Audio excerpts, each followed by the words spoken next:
Habari Gioni. President Kenyatta, the lovely Madam First Lady,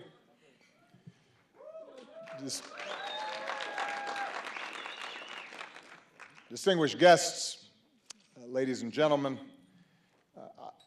I want to once again just express my deepest gratitude to you and the Kenyan people for the incredible hospitality that you've shown me and my delegation, including the members of Congress who are here today and are doing outstanding work.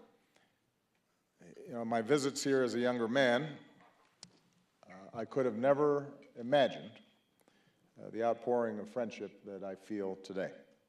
And so I feel like my given African name to be truly blessed.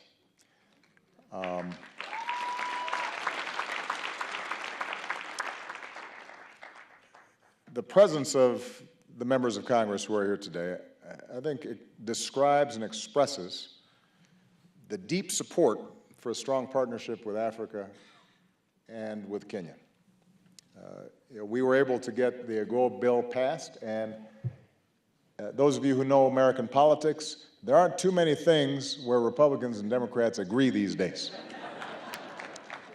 But expanding trade and investment and deepening our relationship with Africa is something that garnered bipartisan support. And it's an indication of how the American people feel. Part of what makes this a special evening for me is the presence of my family members who are here. You know, my grandmother, Mama Sarah, who told me I had to come back to Kenya. And when she says you should do something, generally you have to do it. I've told this story before. The first time that I visited Kogelo, Alma and I and my brothers were there. Mama Sarah speaks Swahili and Luo, and I speak neither. And so Alma was serving as a translator. And I think about a half a day had passed before suddenly she turns to Alma and says something. And Alma starts laughing, and I said, "What'd she say?" She says, "He goes to Harvard. If he's so smart, how come he can't talk to his grandmother?" Which was a good point. My siblings are here, aunts, uncles, and so tonight I welcome all of them to a somewhat unusual Obama family reunion.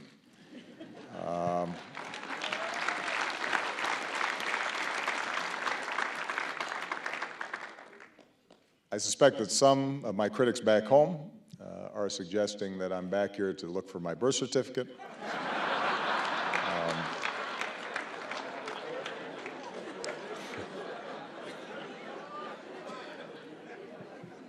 That is not the case. But what is true is that obviously there are emotions to a visit like this. Memories come rushing back.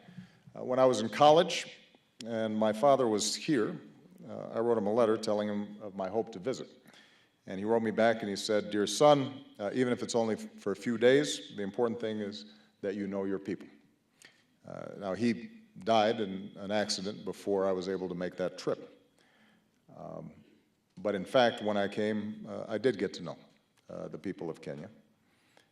And although, once again, I'm here only for a few days, I remain grateful for that relationship. I've seen the resolve and the determination to pull together under a new constitution as one people. I've seen your dynamism as you've built the largest economy in East Africa. I've seen the resilience, as in the recent reopening of the Westgate Mall, which shows that the spirit of the Kenyan people cannot be broken.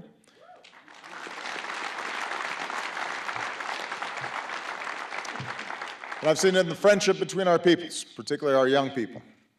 As many of you know, our Mandela Fellows program invites promising African youth to the United States so they can develop skills and training, forge relationships, as future leaders here in Africa, and we learn from them as well. And it's one of the most important ways that we invest in Africa's future. It's something I'm very passionate about personally. In fact, at this very moment, as part of this program, there are 40 young Kenyans across the United States, living and working and learning, but also sharing Kenyan culture with their American hosts. Americans are learning Swahili, they're eating chapati, and they're listening to Kenyan music. In California, they've been dancing to Suriako.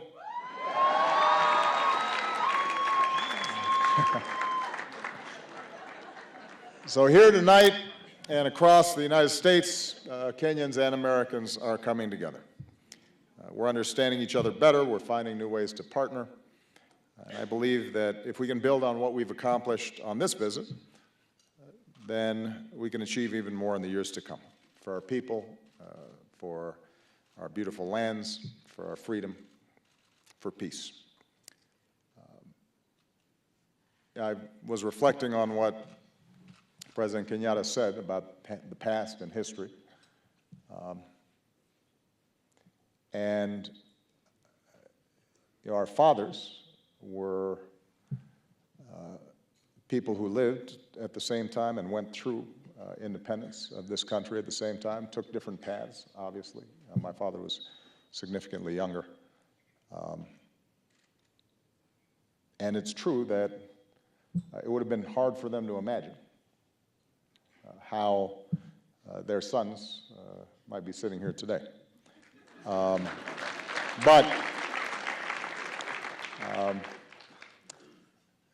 You know, there's an expression that says, we plant a tree not because we will enjoy its shade, but because our children and grandchildren will. And so I'd like to propose a toast, not only to this generation of Kenyans and Africans, not only to future generations of Kenyans and Africans and Americans, but also to our forefathers and our foremothers who laid the groundwork, who planted the seed, so that we could enjoy a little bit of shade.